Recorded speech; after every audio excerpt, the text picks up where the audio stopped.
فردی الزام یاسر پر لگا دیا گیا کیونکہ وہ اکاؤنٹ سنبھالتا تھا۔ رفیق صاحب نے غصے میں کہا، میں نے تمہیں بیٹے کی طرح رکھا اور تم نے دھوکہ دیا۔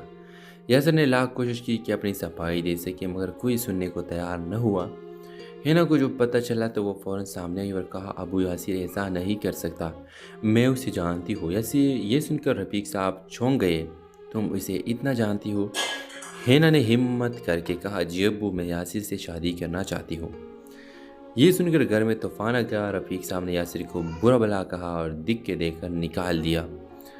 محلے میں بدنامی الگ پھیل گئی۔ یاسر کے والدین بھی دکھ میں ڈوب گئے۔ یاسر نے ہمت نہ ہاری، اس نے سچائی ثابت کرنے کے لیے خود تحقیق شروع کی۔ دن رات محنت کر کے اس نے ثبوت اکٹھے کیے کہ اصل میں فیکٹری کے منیجر اور اکاؤنٹس کلرک نے ملی بھگت سے رقم چرائی تھی، اور جب یہ ثبوت عدالت میں گئے تو سچ سامنے آ گیا۔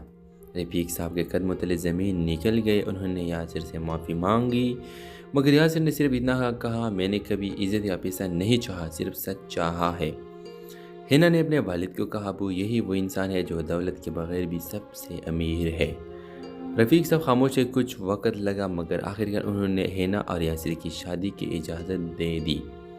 ڈرامہ مسئلے کے حوالے سے اپنے رائے کی اظہار لازمی کمنٹ کریں، ساتھ میں ہمارے یوٹیوب کا چینل سبسکرائب کرنا مت بھولیے۔ Thanks for watching. اللہ حافظ۔ ویورز، فیصل آباد کے ایک محلے میں یاسر نام کا نوجوان رہتا تھا۔ یاسر محنتی، ایماندار اور سیدھی بات کرنے والا لڑکا تھا۔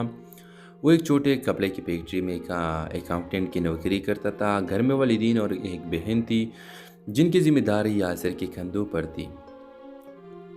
ویورز، فیکٹری کا مالک رفیق احمد صاحب نے دولت مند اور بااثر انسان تھے۔ ان کی بیٹی ہینا یونیورسٹی میں پڑھتی تھی، ناز و نخرے والی مگر دل کی بری نہیں تھی۔